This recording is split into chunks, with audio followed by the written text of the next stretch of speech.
Omonmisiz, azizim?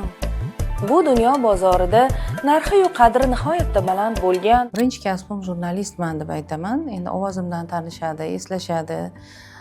Ikkinchi mutaxassisligim psixologiya deb aytaman. Bir kun bo'lsa ham hayot bor-ku. O'lim deydi, yashamaslikni bir turi xolos. Oningiz yoningizda bo'lmasa bilinadi. Allada aziz qilamiz, turvada mayiz qilamiz. Xohlagan odam Nargizaxon hayotni yorug' tomoniga qaraydi. Ba'zi oilalarning buzilishiga hatto qizlarning oilasi, kelinlarning onasi sabab bo'lyapti. 7 yillik turmushi kelini buzyapti. Juda ham og'riqli masala. Oilaning qadrsizlanishi, oilaga bo'lgan munosabatni o'zgarishi bu bizga ham kirib kelgan. Ularga oila kerak emas. Faqat ayb kelinlarda emasdir.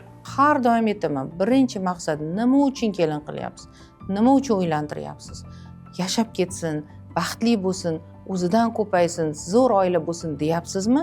Yoki aynan menga dastyor beminnat kelsin, meni xizmatimni qilsin, hukmimga muntazir bo'lib, qarorimga qarab jovdirab tursin, shunaqa odam kerak menga, ichimdagi alamlarimni chiqarib yog'diradigan odam kerak deb kelin qilyapsizmi? Yaxshilab ajratib oling deyman. Assalomu alaykum Daryo kanalining qadrli muxlislari, barchangizga xayrli oqshom tilagan holda bugungi suhbatimizni boshlaymiz. Bugungi suhbatdoshim Shirin Suxan, teleboshlovchi, psixolog Umida opa Usmonova bo'ladilar. Assalomu alaykum Umida opa. Va alaykum assalom. Assalomu alaykum. Xush kelibsiz studiyamizga. Omon bo'ling azizim. Sizni ko'rib juda quvondim. Rahmat. Sababi har narsa niyatga bog'liq va nasib qilgan paytida bo'ladi deyishgani rost ekan. To'g'ri. Shunga yana bir bora amin bo'ldim. Mana siz bilan juda uzoq vaqtdan beri salom alik qilib turibmiz, intervyuga chaqiryapman, lekin hech fursat bo'lmadi. Ba'zan sizni vaqtingiz to'g'ri kelmadi, ba'zan bizniki, orada qandaydir bir sabablar bo'ldi, lekin niyat qilgandim. Jurnalistlar kunida Umida opam bilan suhbat qilaman deb, mana bugun ana shu kunga yetib keldik. Juda quvondim. Rahmat. Nasib etganda men ham xursandman. Xush kelibsiz yana bir bor. Xushvaqt bo'ling. Rahmat. Siz psixologsiz. Bugungi kunga kelib juda ko'plab ayollarning muammolarini hal qilyapsiz, lekin baribir xalqimiz sizni teleboshlovchi sifatida, o'sha jonajon azizimning teleboshlovchisi, muallifi sifatida biladi. Rahmat. Nargizaxon aslida hamma joyda tanishtirganimda o'zimni, endi yillar o'tdi, o'zgarishlar bo'lishi tabiiy. Birinchi kasbim jurnalistman deb aytaman. Endi ovozimdan tanishadi, eslashadi. Ikkinchi mutaxassisligim psixologiya deb aytaman. Jurnalistika to'g'risi hozir gapirdingiz, gapirganingizda yo meni dilim o'zi boshqacha bo'lib ketdi. Sabab odamzod yaxshi ko'rgan ishi bilan, kasbi bilan shug'ullansa, doimo mamnun, baxtiyor bo'ladi. Shunaqa baxtiyor insonlardan biriman. Chunki sevimli kasbimda o'qidim, izlandim, e'tiroflarga sabab bo'ldim, munosib ko'rishdi, rahmat deyman. Arzimagan kichkinagina mehnatimni hali hamon eslashadi. Eng muhimi, Nargizaxon, bilsangiz, men ichimda yig'ilgan gaplarimni odamlarga yetkazganimdan xursandman. Agar bu yerda tanilish, mashhur bo'lish birinchi o'rindami degan savol bo'lsa, mana bugungi kunda dolzarb masala mana shu. Menda unaqa bo'lmagan.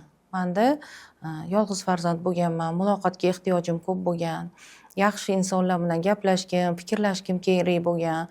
Ko'p kitob o'qiganimda shundagi xulosalarimni aytib berishni xohlaganman. Shunga menga bir maydon kerak edi, efir kerak edi.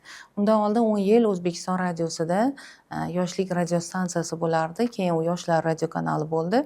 O'sha yerda ishlaganman, amaliyot qilganman. U yerda asosiy ustozlarim asli o'sha yerdan. Radio o'zi telejurnalistlarga juda ham yaxshi maktab bo'ladi.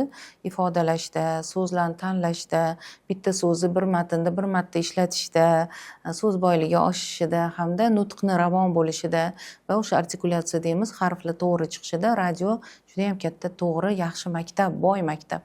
Shundan keyin televideniyaga o'tganman. Televideniyada menda aynan shunaqa bir imkoniyat bo'ldiki, o'zimni ichimdagi fikrlarimni, qarashlarimni, mulohazalarimni, ikkilangan paytlarimni, o'ylangan paytlarimni mavzu qilib shu azizim ko'rsatuvda berganman. Shukrki, ko'rsatuvimiz 15 yil qariyb davom etdi. Har xil formalarda, har xil formatlarda. Endi bir xillikdan o'zim ham zerikib ketaman. Shunaqa qilib hayotimga muxlislarimni olib kirganimdan, ular menga yaqin bo'lganda, men ularga yaqin bo'lganimdan juda ham Allohdan minnatdorman. man rahmat deyman mani eslaganlarga. Chunki odamzod bekorga bir-biri bilan suhbatdosh, bekorga yaqin bo'lib ketmaydi. Qalb yaqinligi bo'lsa, fikrlar hamrohligi, fikrlar hamohangligi bo'lsa, unda albatta odamlar bir-biriga talpinadi. O'shanga sizni ko'rsatuvingizni poylab o'tirardik, har juma vaqtini poylab oilaviy ko'rardik. Endi hozir mana 40dan oshgan ayollar bilan gaplashsam, erkaklar bilan, yigitlar bilan gaplashsam, onam yaxshi ko'rardilar, onamni oldilarida o'tirib biz ham ko'rardik. O'shanga esimizda qolgansiz deysa, men bundan mamnun bo'laman. Demak, vaqtim bekorga ketmabdi, umrim. Ham o'zim maza qildim, ham odamlarga ozgina foydam tekkandan xursandman. Bir ko'rsatuvni umri uchun 15 yil juda katta fursat. To'g'ri. Hamma ko'rsatuv ham buncha uzoq vaqt yashay olmaydi. To'g'ri aytasiz. Nimaga shunaqa bo'ldi? Bu birinchidan yana aytaman, bu nasib etgani, ikkinchidan talab bo'lgani, uchinchidan gaplarim tugamagani. Keyin yana eng o'zimcha o'ylayman, baribir muxlislarni aldab bo'lmaydi. Muxlislarni ko'zi bor, qulog'i bor, o'ziga yarasha dunyoqarashi bor, saviyasi bor. Ular mana baho beradi ko'rgan ko'rsatuvlarida. Boshlovchi nima deyapti, zo'r qilyaptimi, o'ylab topyaptimi, ataylab tanladim yoki bu buyurtmali mavzumi. Ular darrov biladi. Menda deyarli buyurtmali mavzular kam bo'lgan. Juda kam bo'lgan. Ko'pi ko'ngil xohishi bilan fikrimga, ko'nglimga solgan, mani ozgina bo'lsa ham bezovta qilgan, o'ylantirgan masalalar bo'lgan va bu odamlarga yaqin bo'lgan. Shuning uchun faqat bir xil formatda emasda, ba'zi ko'rinishlarda tok-shou qilganmiz, ba'zi ko'rinishlarda postanovkali, ya'ni sahnalashtirilgan tarzda berganmiz. Nima bo'lsa ham shu gaplarimni aytib olishim kerak edi-da, odamlarning fikrini uyg'otishim kerak edi. Shukr qilaman, ko'p sonli muxlislar javob berishgan, fikrlar bilan o'rtoqlashishgan, uchrashganmiz juda ko'pchiliklar bilan. Shuning uchun juda hayotimdan, taqdirimdan, Allohimdan minnatdorman menga shunaqa imkoniyat bergani uchun. Umida opa, sizni qaysidir ma'noda bugun jurnalistikadan ketdi deb hisoblash mumkinmi? Yo'q, unaqa deb hisoblash mumkin emas, chunki bu qon bilan kirgan jon bilan chiqadi deydimi. Asli o'zi adabiyotchi, o'qituvchilarni farzandiman. Adabiyotga bo'lgan ishq, adabiyotga bo'lgan hurmat oilamda tug'ilgan. Bolaligimdan o'sha Layli Majnunlardan yodlaganman, Hamid Olimjondan yodlagan. Masalan, bizning uyimizda shunaqa adabiy muhit bo'lgan. Shu meni qonimga singib ketgan. Hozirgi kunda masalan, u qanaqa chiqish qilsam ham men ijtimoiy tarmoqlarda ko'proq harakat qilaman faol bo'lishga. Badiiy, bekamu ko'z, professional darajada yozishni, professional darajada matnlarni, mulohazalarimni bayon qilishni xohlayman. Jurnalistikadan ketdi deb aytib bo'lmaydi. Endi qiziq tomon Nargizaxon hozir jurnalistika boshqa, blogerlik boshqa bo'lib ketdi nazarimda-da. Biza bloger emasmiz. Masalan, men bloger bo'la olmayman, bo'lmayman ham. Biz xohlab, istab, umrimizni, vaqtimizni sarflab jurnalist kasbini egallaganmizda. Bu bizada xalqqa ichidagi xalqqa xizmat qiluvchilar deb o'ylaganman. Chunki bilasiz, jurnalistika ham sohasi ko'p, iqtisodiyot, iqtisod jurnalistlari, sport jurnalistlari, tibbiyot jurnalistik sohalari ko'p. Meniki aynan ijtimoiy hayotda og'riqli nuqtalari, insoniy munosabatlarni og'riqli nuqtalarini tahlil qiluvchi deb o'zimni bilganman va shuning uchun ham ikkinchi mutaxassislik psixologiyaga qiziqqanman. Lekin baribir aytaman, qon-qonimda aslida Umida Usmonova jurnalist. Ijtimoiy tarmoqlar shunchaki maydon. Shunaqa? Bu imkoniyat. Bu imkoniyat. Chunki men hozir bizda qizchalarga ham dars beryapmiz markazimizda. Qizchalarga kundalik tutishni tavsiya qilaman. Men ham shu 10 yoshimdan, 9 yoshimdan hattoki kundaliklar tutganman. Muntazam bo'lmasa ham o'sha eski daftarlarim bor-da. Bu fikrlaringizni bayon qilishga imkoniyat. Endi u daftarlar qolib ketadi, lekin u juda yaxshi mashq bo'ladi. Fikrlarni bayon qilishga, so'zlarni ishlatishda, jumlalarni chiroyli qilishda, umuman hammasida bu yaxshi amaliyot bo'ladi, kundalik tutish. Bugungi kunda ijtimoiy tarmoqlar bu yana o'zingizni namoyon qilishga, ijodingizni ko'rsatishga, fikrlaringizni o'rtoqlashishga yaxshi imkoniyat deb o'ylayman. Kamchiligim bor, juda ham faol emasman, juda yaxshi ishlatish bilmayman. Bir xilda uyalaman, bir xilda ochig'ini aytaman. lekin nima bo'lganda ham shunaqaman endi borimcha bizni ishlagan faoliyat davrimizda bir ko'rsatuvni qilish uchun 5-6 ta odam mas'ul bo'lardi. Ya'ni muallif man bo'lsam, rejissyor bo'lardi, operator bo'lardi, montaj ustasi bo'lardi, administratorlar bo'lardi, grim ustalari bo'lardi. Bir nechta odam mehnatidan bitta ko'rsatuv yaralardi. Bugungi kunda shunaqa oson bo'lib ketdi, bitta odam bitta o'zi ko'rsatuv ham qila oladi. O'zi ssenariy yozadimi, mualliflik hammasini bitta odam jamlayapti. Bu ilg'orlik, bu oldinga ketish deb o'ylayman, osonchilik deb o'ylayman. Endi shu osonchilikka yetib olishga baribir sal uquvim yetmayapti-da. Halija unaqa qila olmayman. Ehtiyojim bor yordamchilarga va hozirgi yoshlar, shogirdlar yordam berishadi. Shundan xursandman. Umid opa, ijtimoiy tarmoqlar orqali bir xabar topdimki, Buvijonlar bog'chasini tashkil etibsiz. Endi biz bilamiz, bolalar bog'chasi bor.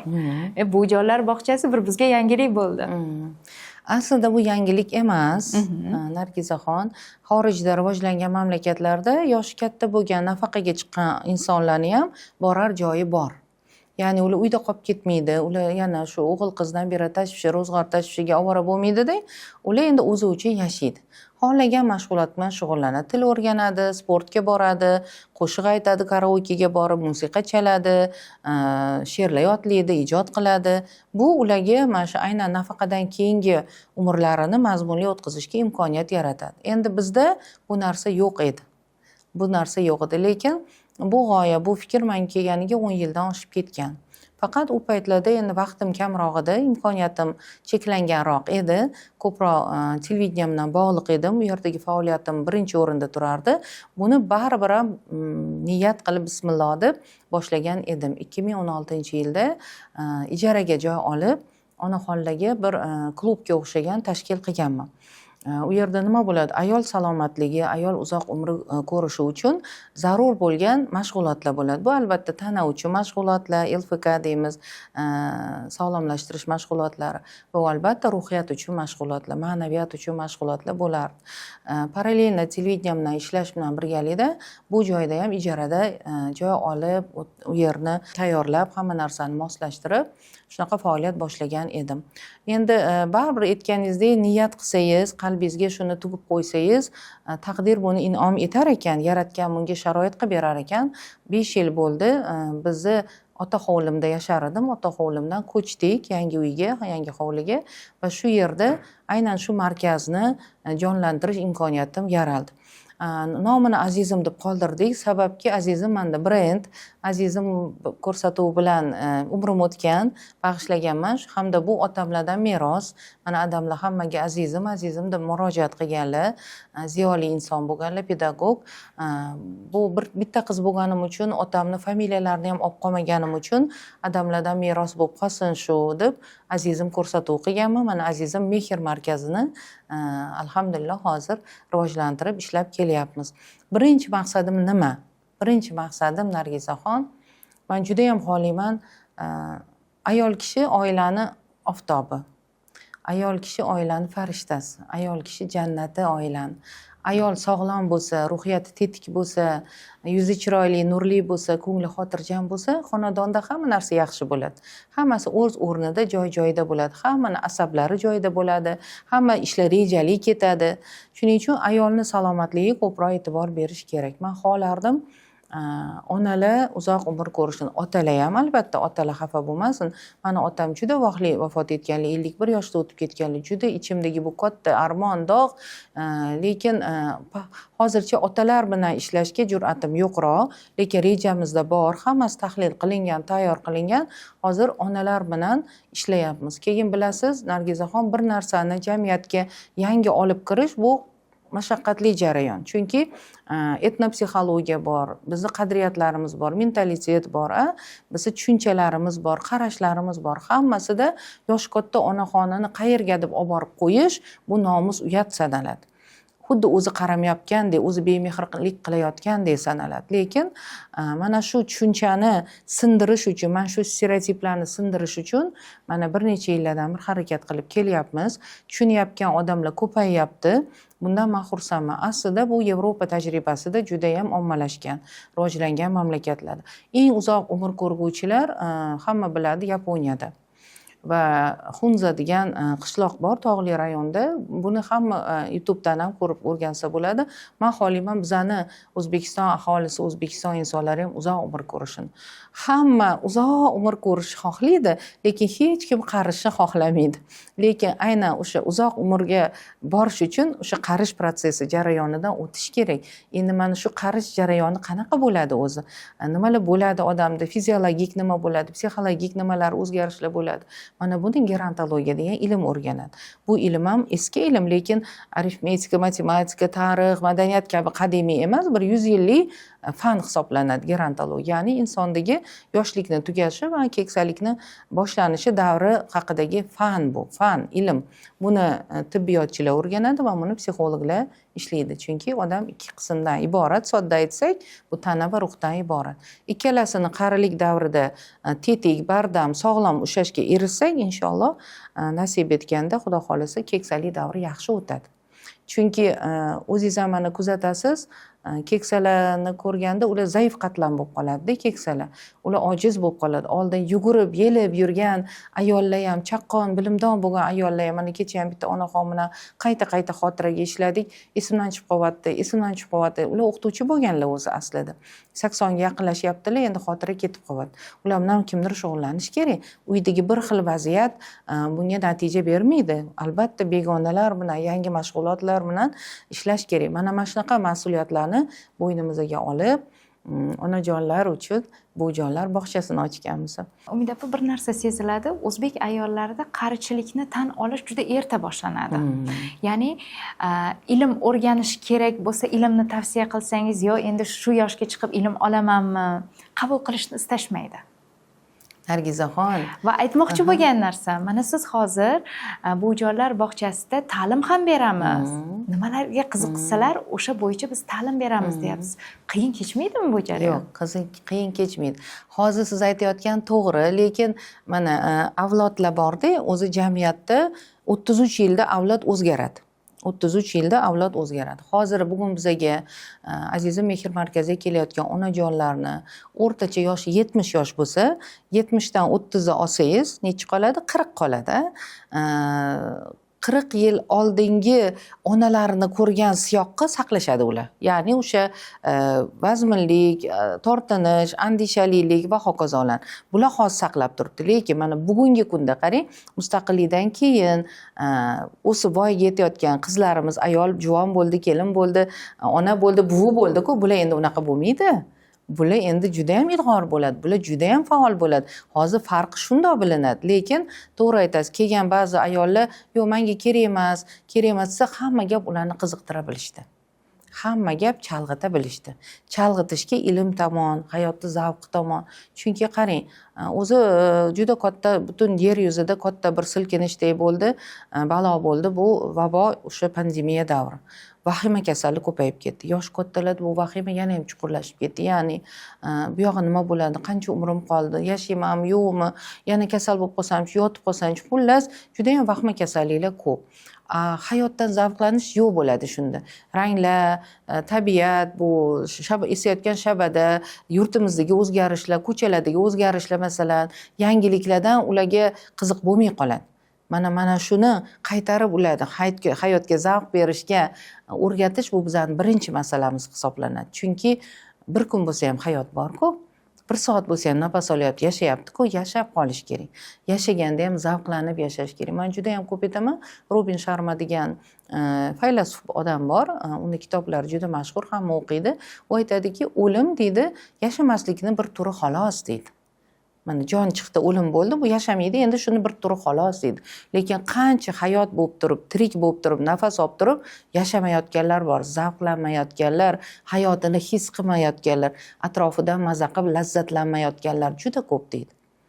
Bu nimada keladi? O'sha tashvishlarning ko'pligi, ayniqsa biza o'zbeklar, o'zbek onalar, otalar ham bolajonligi, farzandi uchun kuyib pishishi, o'qishi, ta'minoti, oilasi, baxti, hammasini yelkalariga olib o'ylayverishlari mana shu zavq eshiklarini bekitib qo'yadi. ular faqat mana shuni ko'radigan bo'lib qolishadi va bu juda katta yuk bo'lib ularni gardaniga tushadi, qalbiga tushadi, ruhiyatiga tushadi, ruhiyati cho'kib ketadi. Bilsangiz, ruhiyati tetik odamlar qaddini tikka tutib yuradi. Ruhiyati cho'kkan, musibat, ayriliq ko'rganlar o'z-o'zidan qaddi bukilib qoladi. Yosh keksaygan onaxonlar qaddi bukildimi bilaman, nimadir muammolari bor. Lekin u muammoni hal qilishga onajoning kuchlari yetmaydi. Qalblarida ming o'rtanish, ming xohish bo'lgan bilan uni bajarish ularga bog'liq emas. Bu vazifalar vaqti bilan hal bo'ladi.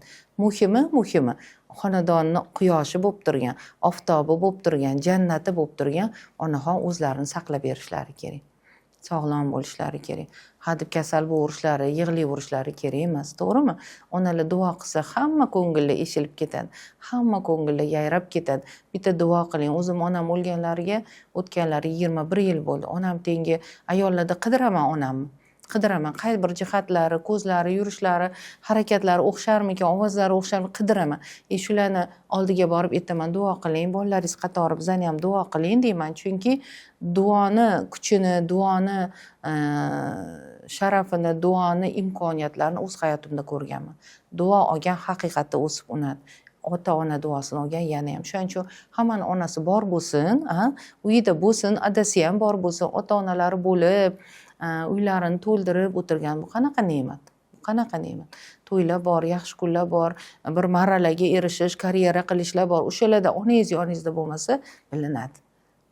Mana shu aynan ota hovlimda shuni ochishga imkoniyat tug'ilganida men taqdirimdan juda ham minnatdorman. Qayerdadir ochishim mumkin edi, lekin aynan sharoit bo'ldi ota hovlimda. Ya'ni bu yerda bo'layotgan yaxshi mashg'ulotlar, ilmlar, ziyo tarqatish hammasidan mani ota-onam ruhlari mamnun bo'ladi, shod bo'ladi degan taskin mani yana ham charchamasdan ishlashga, yelib yugurishga majbur qiladi Nargiza oyim. Umida opa, bir gap eshitgandimda, buvijon rahmatli ko'p aytardilar. Odamzod 2 marta bola bo'ladi. Ikkinchisi bu aynan keksalik paytiga to'g'ri keladi derdilar. E'tibor talab bo'lib qolishadi. Endi ba'zida mana o'zimiz ham yoshmiz, ishga borishimiz kerak, bola chaqa tashvishi, ro'zg'or tashvishi, ba'zan e'tibor bera olmaymiz. Va bir tadqiqotni o'qigandim, endi bu qanchalik tasdiqlangan yoki yo'q bilmayman. Ijtimoiy tadqiqot o'tkazilganda aynan shunaqa ko'p kasal bo'ladigan yoki oilada mojarolarni, ruhiy bosimlarni farzandlariga beradigan keksalar ko'pincha e'tiborsiz qolgan bo'lar ekanda. Ya'ni ular o'zidagi energiyani nimadir bilan chiqarishi va atrofdagilarni e'tiborini olishga harakat qilar ekan. Haqiqatan shunaqamikan? Haq gap, to'g'ri gap. Oddiy misol. Masalan, bola nima uchun yig'laydi? Mehmon keldi uyingizga, mana uyingizda bo'lgan, kuzatib eslang.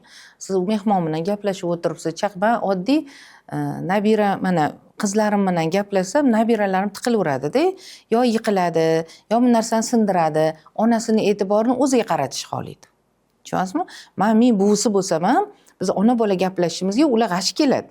Menga qarang deydi. Xuddi shunaqa keksalar o'g'il qizi yosh katta inson bola chaqasini uyli joyli qilib, o'zi xohlab, oilali qilib, bolalariga xursand bo'lib o'tirib, endi o'g'li qizi bola chaqasini ovora bo'lib ketsa, endi u ham e'tibor talab qiladi. Endi yig'lab beradi yoki kasal bo'ladi, kechasi bilan uxlamadim deydi, mazam bo'lmayapti deydi va hokazo. Yoki ularni ham etmasa, ana undan keyin sal o'zgarishlar bo'lishi mumkin. Ya'ni bosim qilish, agressiya qilish, oshiqcha baqiriq-chaqiriqlar qilish, bular bor gap. Chunki qarang, juda ham to'g'ri gap aytdi. 2 marta keksa bo'ladi. Bu to'g'ri aytgan, bola bo'ladi. Bolaligimizda qanchalar biz yordamga, o'zgalarni xizmatiga, himmatiga ehtiyoj sezgan bo'lsak, yosh kattalarda ham mana shu ehtiyoj bor.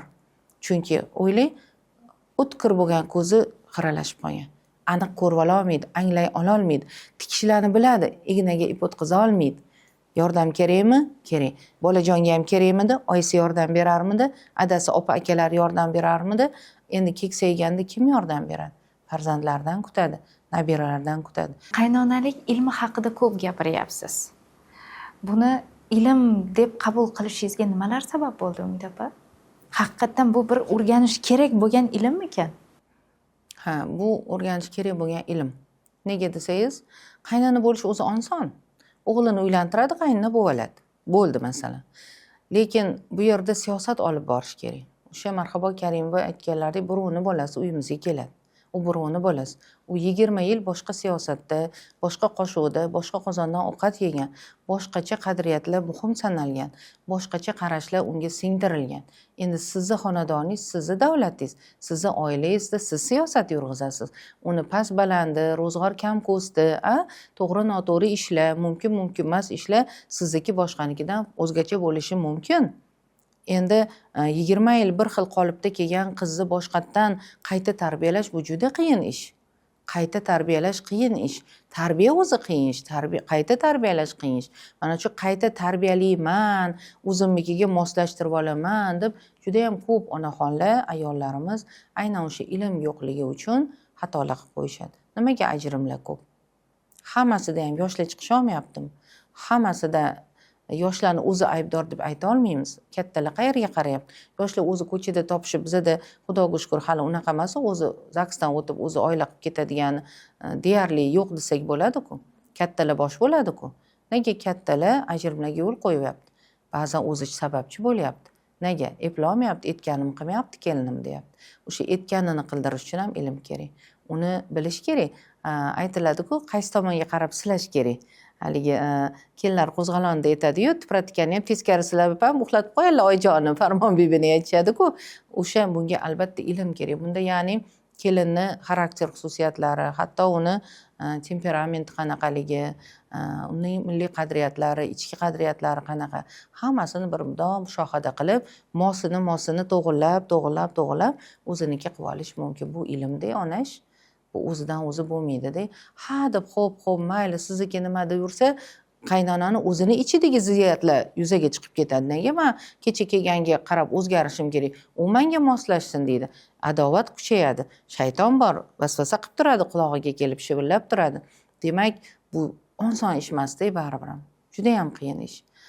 Shuning uchun bu ilm, buni ham psixologik, ham qadriyatlar, ham ma'naviyat, ham badiiy adabiyotda, umuman ona obrazida, ona qaynona endi onalikdan ketib qolmaydi-ku. U yana bitta ona bo'ldi. U endi faqat shu 20 yoshli, 18 yoshli, 25 yoshli qizga ona bo'lib qoldi-da. Endi unga ham onalik qilish kerakmi, yo'qmi? Agar onalik qila olsa, o'g'li bilan chiqishib yashab ketishiga poydevor bo'lgan bo'ladi. Onalik qila olmasa, turtsa, qimlatversa, uni tegi fundamenti bo'sh bo'lib qoladi va u tez buzilib ketadi unaqa oila. O'shaning uchun aytaman, ayollarga qaynonalik ilmi kerak va biz buni markazimizda tashkil qilganmiz.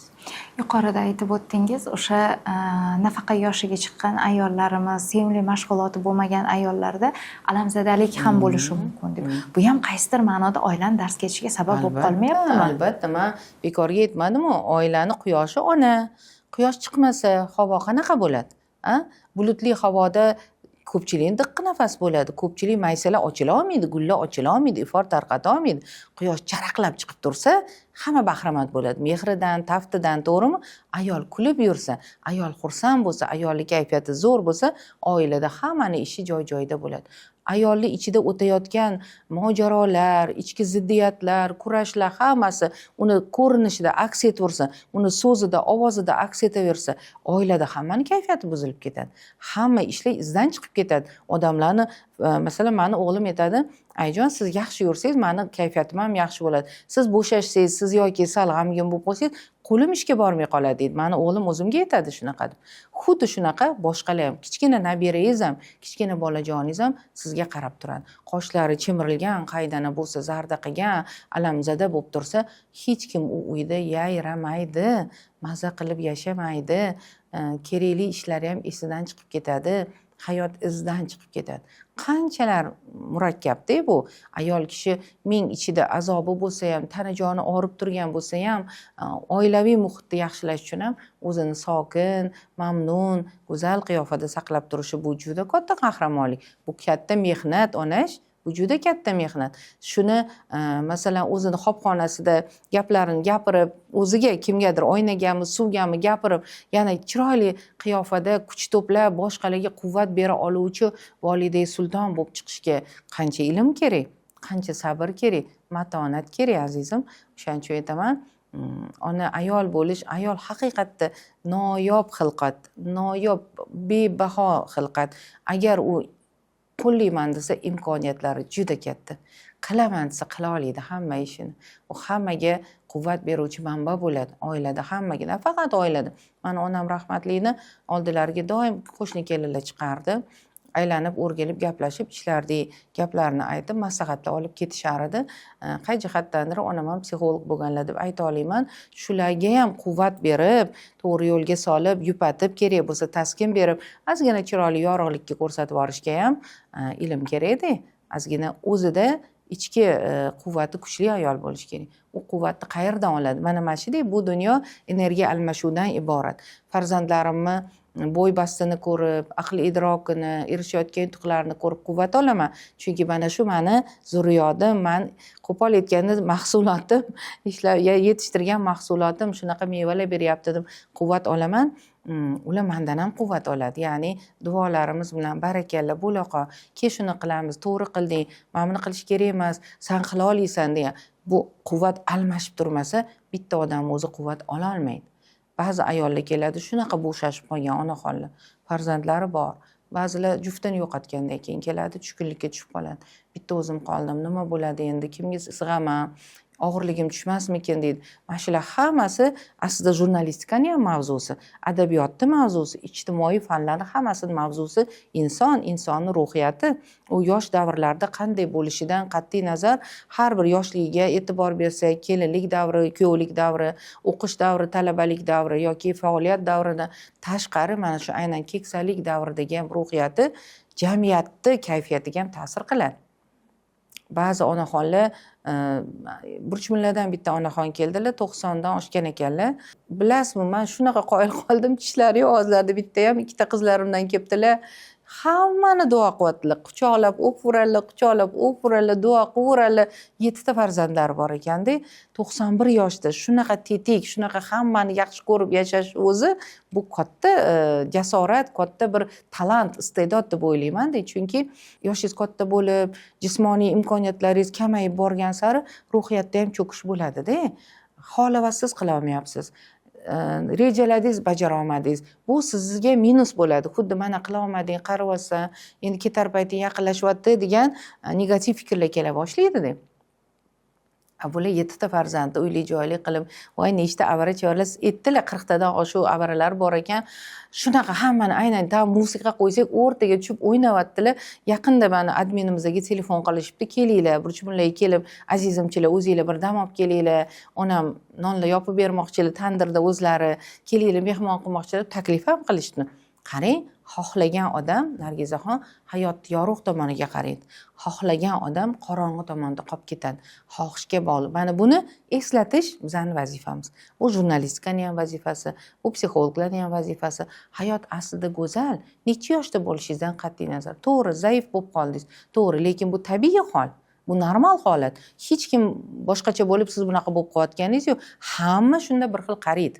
Hammada imkoniyat cheklandi, hammada xotira ketadi, ko'z qaralashadi, bo'g'inlar ishi suslashadi. Hammasi bir xil bo'ladi. Faqat kim xursand bo'lib yuradi, kim ming qilib yuradi, kim nolib o'tiradi, yig'lab o'tiradi. Xullas, ko'p narsa o'ziga bog'liq.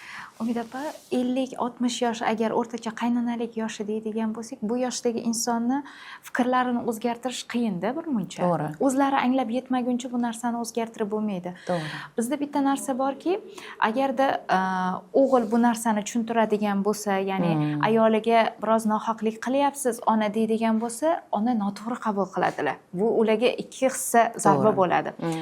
Men aytmoqchi bo'lganimki, mana shunaqa vaziyatlarda jamiyatimizda bor. Kelinlik kamchiliklari bordir, lekin uni ikki hissa ko'pirtirib, oilaga nizo keltirib chiqarayotgan qaynonalarimiz ham bor-da. Mana shunaqa vaziyatlarda, shunaqa oilalarda qizni onasi, ya'ni kelinni onasi qanaqa yo'l tutish kerak? Juda ham nozik masala berdingiz, savol berdingiz. Chunki men ham qiz onasiman, ham qaynonaman-da. Shukrki, qizlarim ham bor, o'g'lim ham bor. Qizni onasini bir narsalarga aralashaverishi hozir kuzatilyapti shunaqa. Ba'zi oilalarning buzilishiga hatto qizlarning oilasi, kelinlarning onasi sabab bo'lyapti. Bor shunaqa amaliyotimizda voqealar.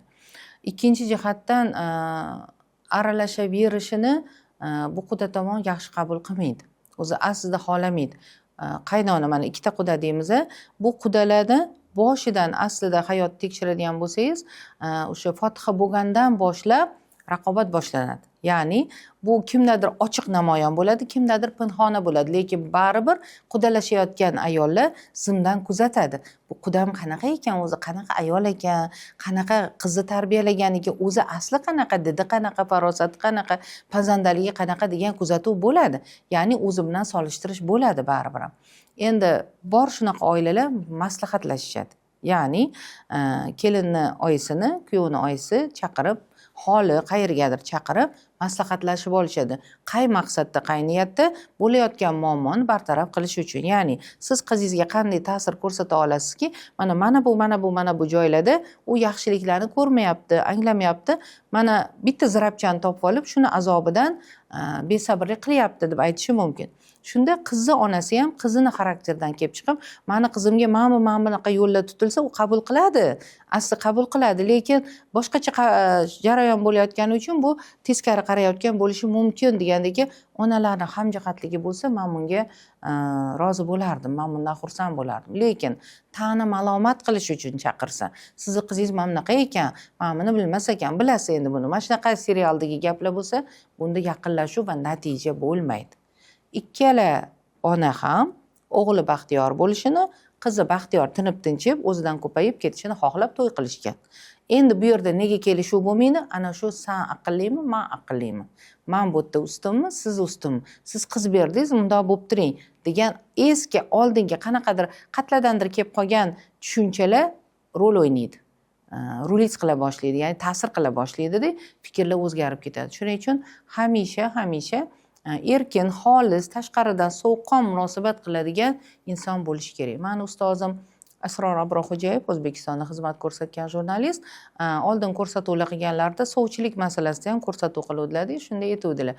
Hamma mahallalarni, qishloqlarni oldin kayvonisi bo'lgan. O'zini shunaqa maslahatgo'y onalari bo'lgan.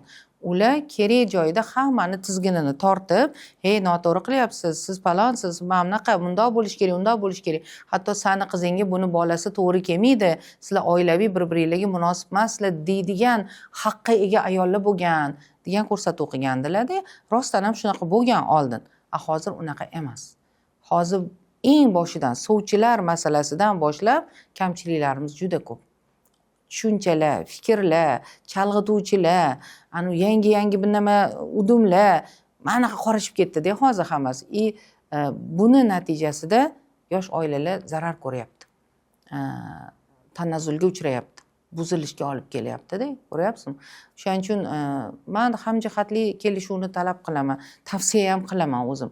Kelishib olib, shu bolalar ikkalasi, bittasi meni bolam, bittasi sizni bolangiz. Keling, shular ahil bo'lib yashab ketish uchun men mana bunaqa xohlayman, bu bunaqa xohlayapti. Keling, qanaqa topamiz degan kelishuv qilib do'stona munosabat bo'lsa, zo'r bo'ladi.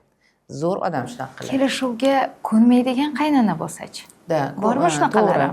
To'g'ri, ko'nmaydigan. Bu yerda yana aytaman, bu yerda ilm kerak. Mana ko'nmayapti, u nimaga ko'nadi? O'zbeklarda maqol bor. Qalovini topsang deydi, qor yonadi deydi.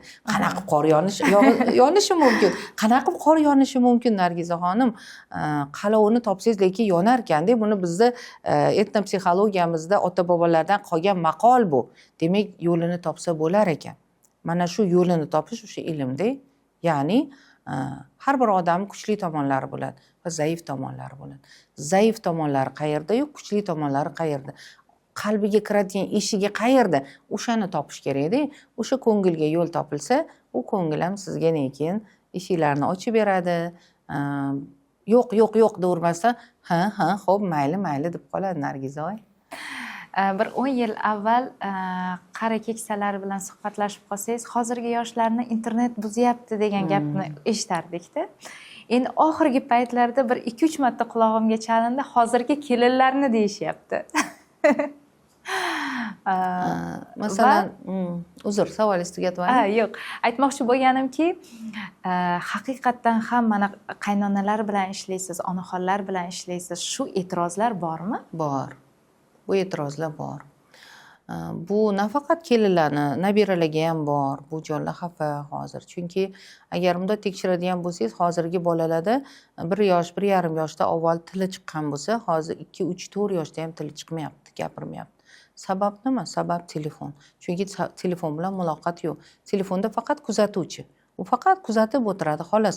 Muloqot qilib gaplashmaydi, bahslashmaydi, so'ramaydi, ber, qo'y demaydi. Ko'ryapsizmi? Xuddi shunaqa kelinlarni qo'lidagi telefoni ham, lekin men o'zim shaxsan nima deb o'ylayman? Men ham ba'zan vaqtim bo'lganda uni buni ko'zdan kechirganimda, aynan internetda ozoda kelinlar, pazanda kelinlar, saramjon kelinlar ham videolar qo'yishadi-da, postlar qo'yishadi. Ular menga yoqadi masalan. Men ichimda o'ylayman, keldim ko'ryaptilarmikan, qizlarim ko'ryaptimikan, shuni qaniydi ko'rsa deyman, ba'zan jo'natib ham qo'yaman.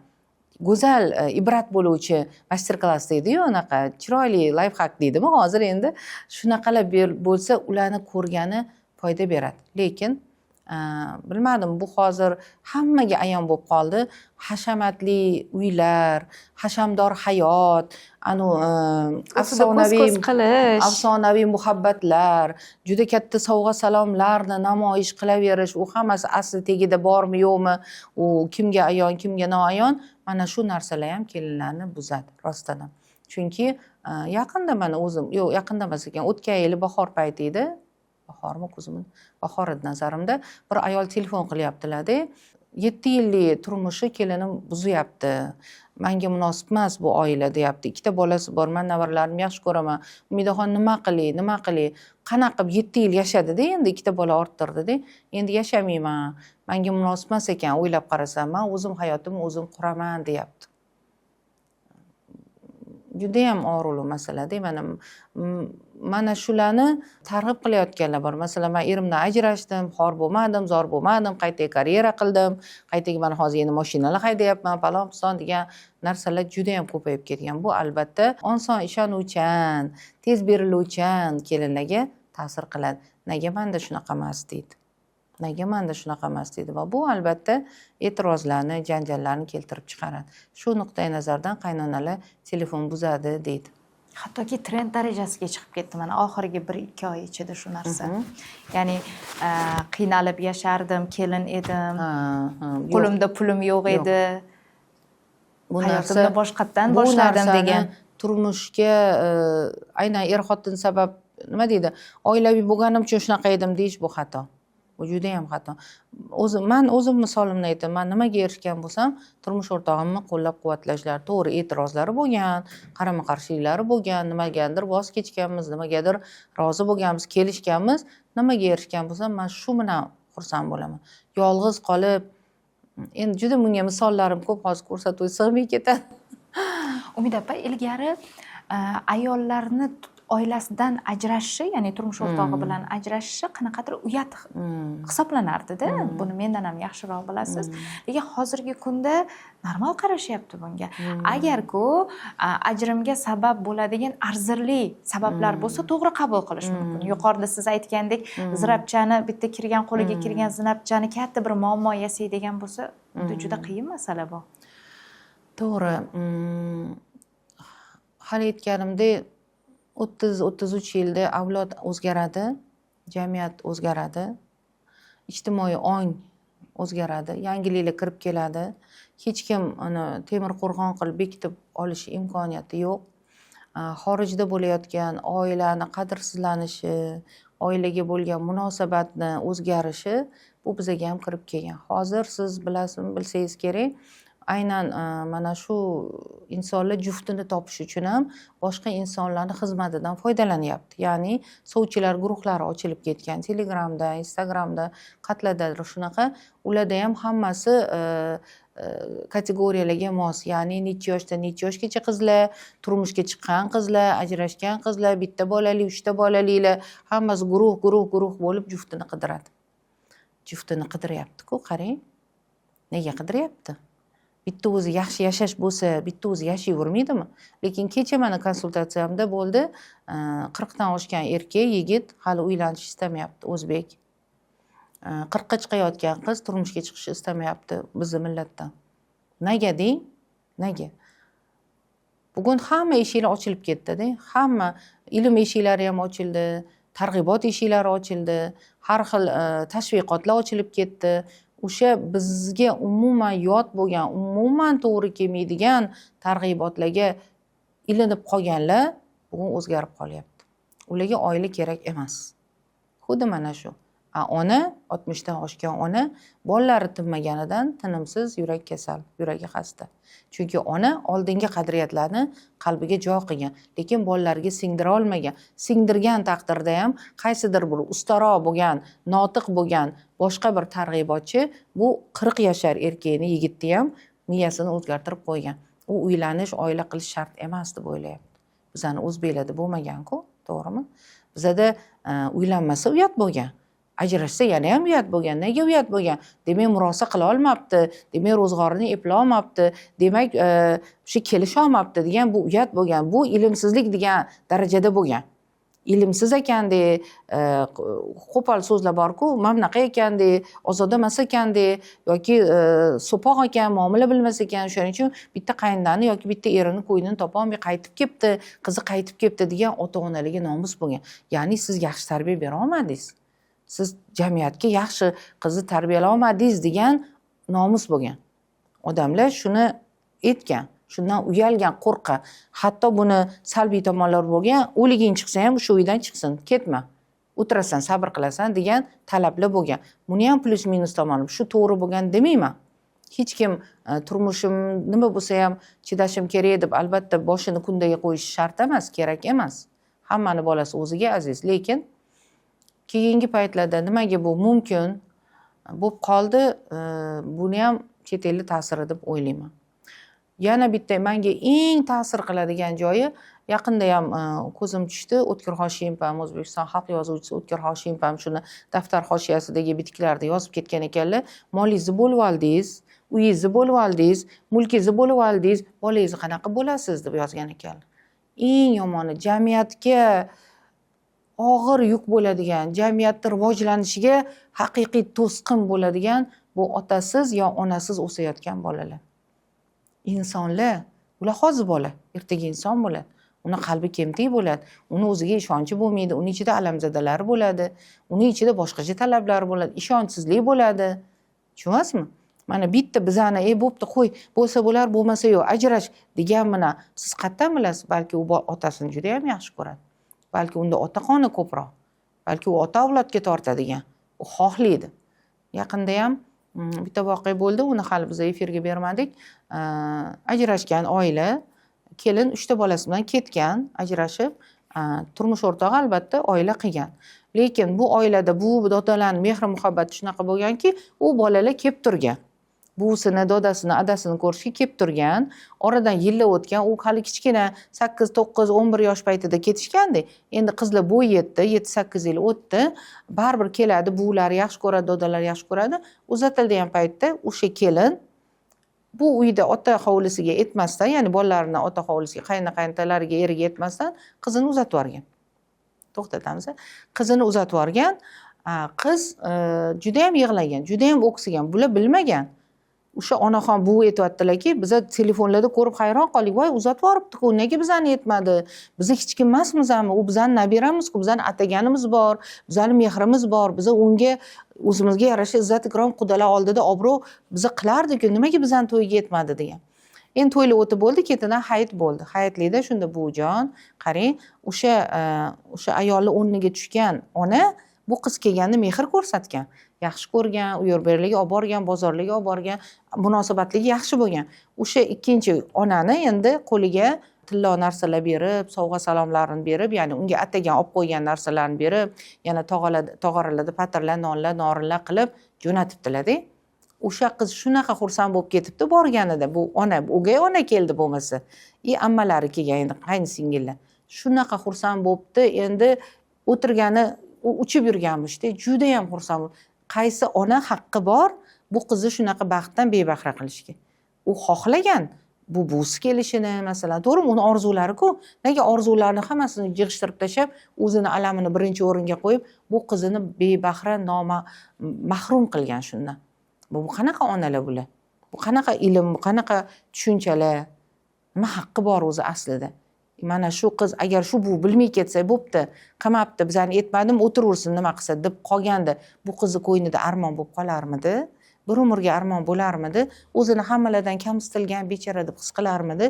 Ko'ngli o'ksirmidi? Nega onasi bo'lib turib ko'nglini o'ksitadi? Nega o'ksitadi? U ichida nima xohlayotganini onalar baribir bilmaydi. U qanaqa yomon bo'lsa ham shu adasi bo'lishini xohlaydi. Qanaqa yomon ish bilmaydiganmi, dangasami, u qaydan nazardada endi boshqalarning ta'rificha xunuvmi, qanaqadir onasi bo'lsa ham, u uni onasi. Ikkalasi uniki bo'lishini xohlaydi. Nimaga biz ajratamiz? Nega uni bebahra qilamiz? Bu inson jamiyatda qanaqa o'rnini topadi? Umid opa, bir og'riqli masala haqida sizdan so'ramoqchiman-da. Ijtimoiy tarmoqlarda, ayniqsa Facebookda ko'p muhokamalar bo'ladi. Yaqinda bir post qo'yishibdi. 19 yoshli qiz, turmushga chiqqanman, birinchi turmushim bo'lmagan, farzandim yo'q, ikkinchi ro'zg'orga roziman deb, shunaqa siz yuqorida aytgandek, sovchilar guruhiga e'lon joylagan ekanlar. Va ko'rdimda, endi bir qarashda haligi juda g'alati tuyuldi menga. Ta'minotimni qilsa bo'ldi degan bandi borda. G'alati tuyuldi va uni izohlar qismiga kirib, hali izohlarni o'qib chiqyapman-da, bitta qizni gaplari e'tiborimni tortdi. Oila qurdim, 3 yil yashadim, bitta farzandim bilan ota uyimga qaytib keldim, ko'p muammolarga uchrayapman. Chunki ota uyimda ham men farzandimga joy yo'q. Akalarim oilali. Agar menda imkoniyat bo'lganda men ham shunaqa oila qurgan bo'lardim. Ya'ni boshqa erkak ikkinchi turmushga, ikkinchi ro'zg'orlikka olsa-yu, meni ta'minotimni qilib bersa. Men qaynonamdan ko'p jabr ko'rdim. 3 yil ichida asablarim tamom bo'ldi degan gaplar yozgandi va uni juda ko'p ayollar qo'llab-quvvatlagan, o'zini hayotidagi misollarni keltirgan. Men aytmoqchi bo'lganimki, kelinlikdagi ayrim qaynonalarning bosimi ham mana shunaqa kelinlarimizni bir fikrini o'zgartirishga sabab bo'lmayotganmikan? Faqat ayb kelinlarda emasdir? Yo'q, ayb kelinlarda deya olmayman. Men hech qachon unaqa demayman. Chunki bu ham oddiy haqiqat, qars ikki qo'ldan chiqadi. Kuni kecha bitta konsultatsiyaga bitta juvon keldilar. Ilmli, chiroyli, xulqli ko'rinib turibdi. Hech kimdan kam emas, lekin aynan ularni turmushlarida shunaqa voqea bo'lgan. Turmush o'rtoqlar ikkinchi oila qilib bo'lgan, yashirincha. Ikkinchi oilasi bor, u yerda farzandi ham bor.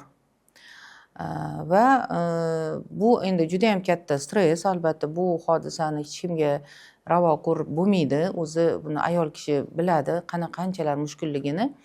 Shunda bu kelinchak o'zi aytayapti-da, bular sevishib turmush qilishgan ekan. Bir-birini sevib turmush qilgan ekan. Turmush o'rtoqlar aytibdi-da, mana necha yil, 11 yillikmi turmush ekan. Aytibdi, men sendan ko'p narsa kutgan edim, lekin sen kelin bo'lib kelishing bilan kelin bo'lib ketding. Xonadonimga kelishim kelin bo'lib ketding, menga yor bo'lmading. Men yor xohlavdim.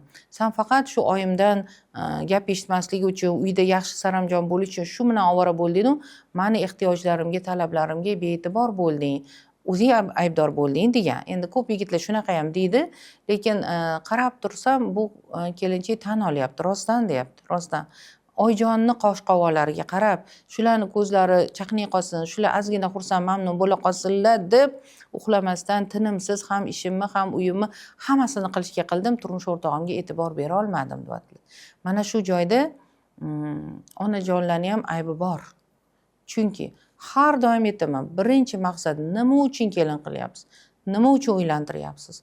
Yashab ketsin, baxtli bo'lsin, o'zidan ko'paysin, zo'r oila bo'lsin deyapsizmi? Yoki aynan menga dastyor beminnat kelsin, meni xizmatimni qilsin, hukmimga muntazir bo'lib, qarorimga qarab jovdirab tursin, shunaqa odam kerak menga, ichimdagi alamlarimni chiqarib yog'diradigan odam kerak deb kelin qilyapsizmi? Yaxshilab ajratib oling deyman. Qaynonalar maktabida ayniqsa qaynona bo'lg'uvchilarga shuni aytaman. Birinchi bilib oling, nima uchun, nima kutyapsiz kelindan? Nima xohlayapsiz? Chindan ham kechigi bo'lgan voqeada o'sha bir erkak ikkinchi turmush qilishida va birinchi ayolini sevib olgan bo'lsa ham shunaqa muammolar tug'ilishida qaynonani roli bor. Chunki kelin aytib turibdi, bizni hech qayerga o'zimiz yolg'iz qo'ymaganlar deyapti. Qayerga borsa birga borganlar, hech qachon yolg'iz qoldirmaganlar, faqat ular birinchi o'rinda bo'lishlari kerak bo'lgan deyapti. Men ham qaynonaman.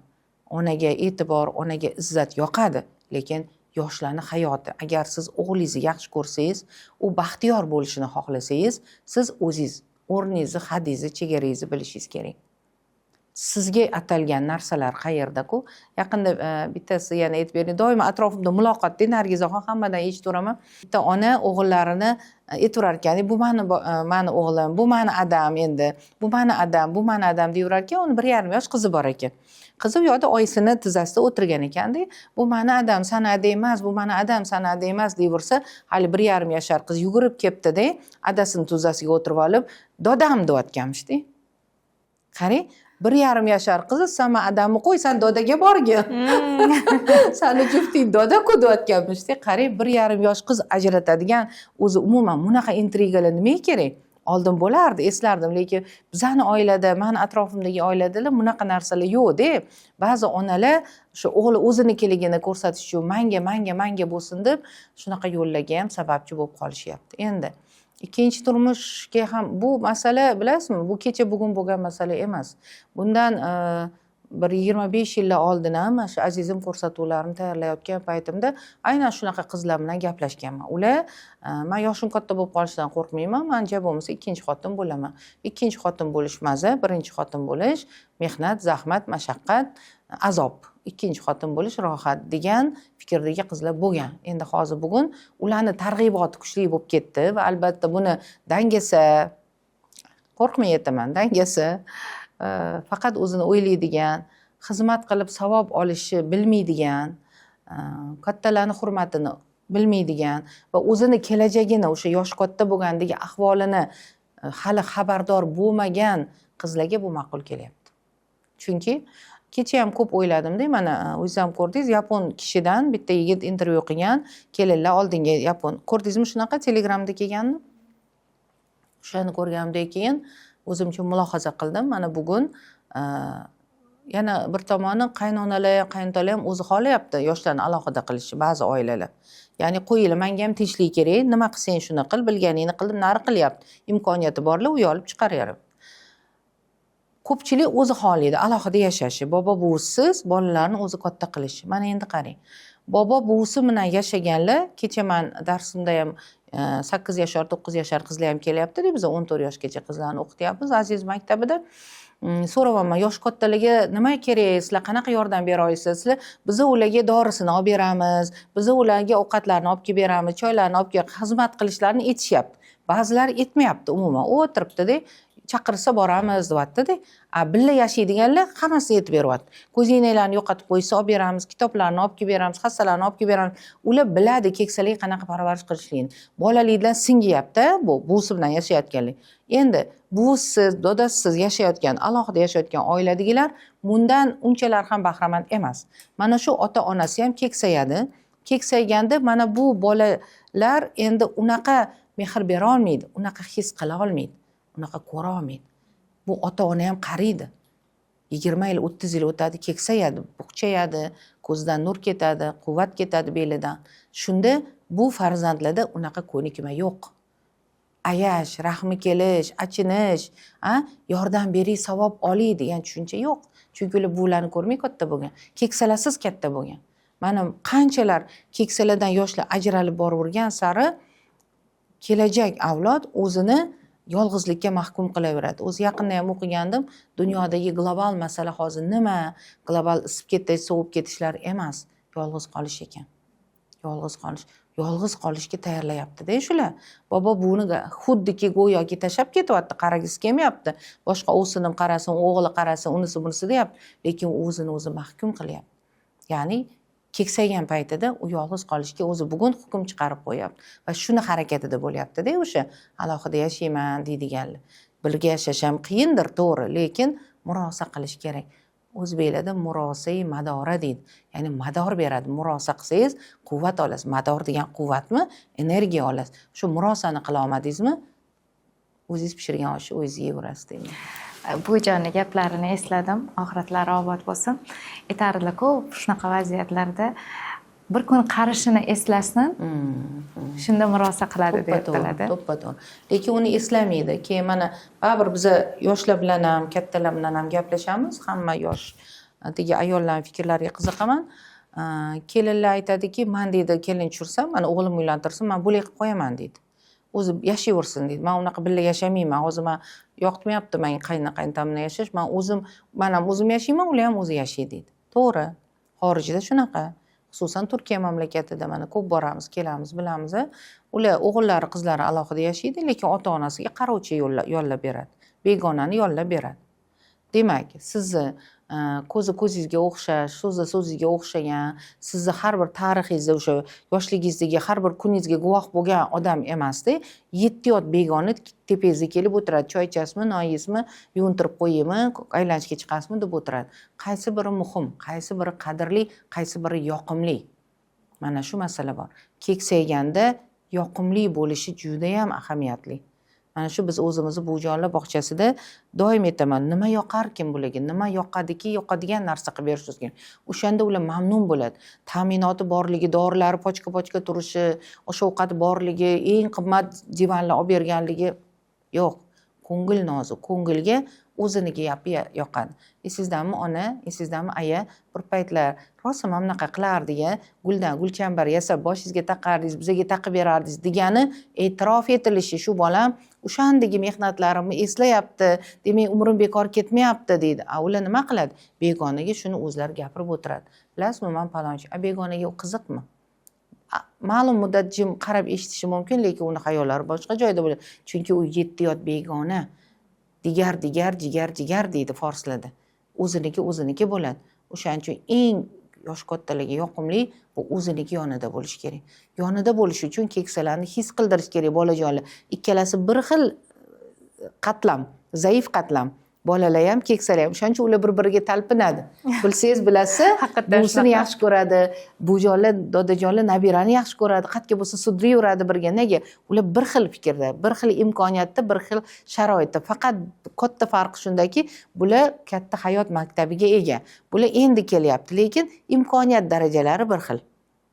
Tanada, bilimda, boshqada imkoniyat darajasi bir xil. Chunki shuncha narsani bilgan odam ham, hali aytganimdek, o'qituvchi bo'lgan ayol ham demensiya kasalligi xotira ketib boryapti. Bu normal, tabiiy holatlarda bular. Umid opa, bugungi suhbatimizni ishonch bilan ayta olaman, ayollar kuzatadi, chunki sizni kuzatuvchilaringiz asosan ayollar. Shu suhbat so'ngida bir yo'riqnoma bersangiz, oilada er-xotin o'rtasida sovuqlashib borayotganini qaysi omillar orqali ayol sezishi kerak?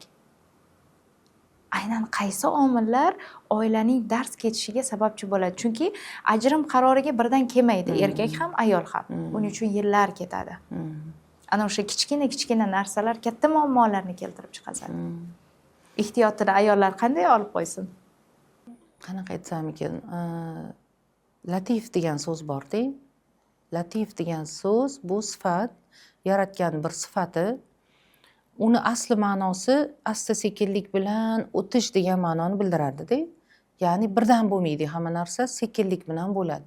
Turmush qurgan kelinlar, turmush qurgan erkaklar bir-birini xohladimi, ular umumiy bir garmoniyaga, bitta tanajon bo'lib ketishga sekinlik bilan o'tiladi. Mana shu qanaqa jarayon o'tiladi desak, bir-biriga moslashib o'tilishi kerak. Agar mani qarashlarim shunaqa, qiziqishlarim shunaqa, qat'iyatim shunaqa deb qattiq turilsa, ikkinchi tomonga moslashishga harakat qilinmasa, bular shundoq ketadi. Bularda oradagi masofa hech qachon yaqinlashmaydi, uzoqlashadi. Aytmoqchimanki, o'sha sekinlik bilan o'tish, latiflik bilan o'tishda, ya'ni turmush o'rtog'iga yoqadigan, manzur bo'ladigan jihatlar, garchi menga umuman begona bo'lsa ham, men shunga ko'nikishga harakat qilishim kerak. Ya'ni o'zimda shuni shakllantirishim kerak. Kerak bu. U menga moslashsin. Menda hayotimda aniq bitta misol bor. Menga sanga men moslashmay o'tayotgan 70 ga chiqqan er-xotinni bilaman. Bir umr shunaqa o'sishdi, bir umr shunaqa o'tishdi. Sanamasman. Hech ham yarim qadam ham yaqinlashish istashmadi.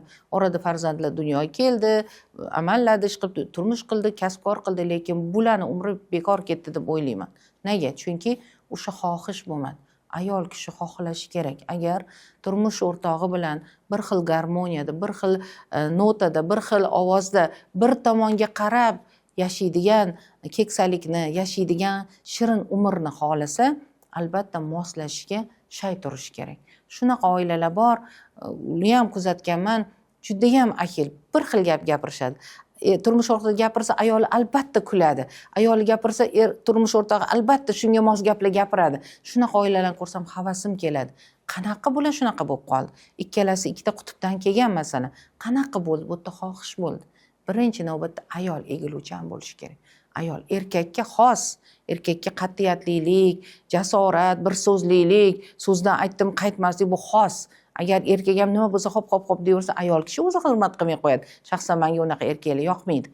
Erkaklar bitta so'zli bo'ldimi, qarorini qat'iy ushadimi, u shunisi bilan pir, erkak kishi pir bo'ladi deydi. Endi ayol kishi mute bu qul degani emas. Ayol kishi joniga jon bo'lguvchi, uni ilhomlantiruvchi, uni yo'naltiruvchi, unga kuch bag'ishlovchi bo'lishi kerak. Uning uchun yo menikini aytganim bo'lishi kerak. Faqat menga qilasiz desangiz, bu yerda haligi umumiy qabul qilingan balans buziladi. Qonun qoida buziladi. Ya'ni ayolmisiz, turmush o'rtog'ingiz bilan o'rtangiz buzilmasligini, sovumasligini xohlayapsizmi? Qay jihatlarda shu erkakni yoniga kirib, unga bir ilhom berib, uni bir rag'batlantirib, uni kuchiga kuch qo'sha oladigan, zavqlantira oladigan imkoniyatlaringizni, qobiliyatlaringizni, iste'dodingizni bir nazardan o'tkazing. Agar bor bo'lsa, men borligiga ishonaman, hamma ayolda bor. Ayol bekorga ayol emas. Ayol alohida xilqat. Nega u hamma yoq erkak bosib ketmagan? Ayolni yaratgan erkakni ko'nglini xushlash, ko'nglini ko'tarish, ko'nglini to'ldirish uchun yaratgan ekan. Momo Havo shu maqsadda yaratilgan. Idishini yuvib, kirini yuvib, bola tug'ib bersin degan maqsadla keyingina ishlar bo'lishi mumkin qachon deydi. Lekin asosiysi qalbiga yaqin bo'lish kerak, ko'ngliga yaqin bo'lish kerak. Siz qila olasizmi shuni? Qila olmayapsizmi? Demak, siz kam ishlayapsiz. Siz kam harakat qilyapsiz. Bu hayot birinchi navbatda o'zingizga kerak. Agar qalbiga yo'lini topib, shu ko'nglidan joy olgan bo'lsangiz, u erkak sizga tog'i talqon qilib beradi. Yo'q joydan istagan osmonning oyi ham olib beradi. Olib beradi. Faqat siz shunda ozgina ilmsizlik qilyapsiz yoki shashtingiz past yoki dangasal yoki qo'rqyapsiz, qila olmayman deb qilasiz. Hamma ayol imkoniyati bor. O'shanda sovuqchilik bo'lmaydi. U buzuvchilar, aynituvchilar, nega sen hadeb qo'rasanmi, sen o'zingni qadringni bilmaysan va hokazo gaplar biling sizga dushman. Agar e'tirozi bo'lsa keling, men boshqa yaxshilab tushuntirib qo'yaman.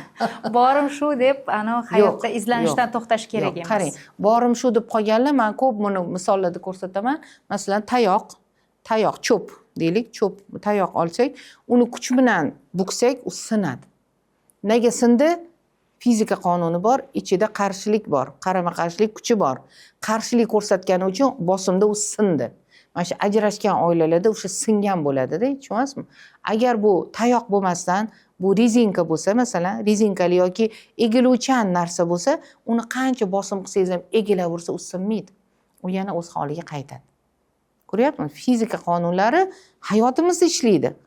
Butun dunyodagi qonunlar bizga xizmat qiladi. Faqat biz unga rioya qilmaymiz, biz uni bilmaymiz. Yo, meni aytganim bo'lishi kerak. Xohlasangiz shu, xohlamasangiz bu desa, yo xohlamayman deydi. Ajrim bo'ladi. Anta bitta qora ko'z, ikkita qora ko'z jovdirab qoladi. Yaxshimi shu? Ayol rosa kuchli. Siz kuchlisiz, men hamma ayollarga aytaman, rosa kuchingiz ko'p. U qo'pol etilgan ayolni makri, 40 tuyaga yuk bo'lib makr deb aytadi. Makr emas, bu iste'dod deyish kerak. Bu kuch deyish kerak, bu talant deyish kerak. Bu imkoniyat deyish kerak. Bor, iste'dodingiz bor. Ishlating shuni. Yo'q bo'lib yopilib ketgan bo'lsa, ochishga harakat qiling. Kechiga kelgan konsultatsiyamdagilar ham aytadi, oldin bilmas edim, endi bildim, endi men bunaqa qilyapman. Bu yoqyapti deyapti eriga. Ko'ryapsizmi? Oching shuni, o'rganing.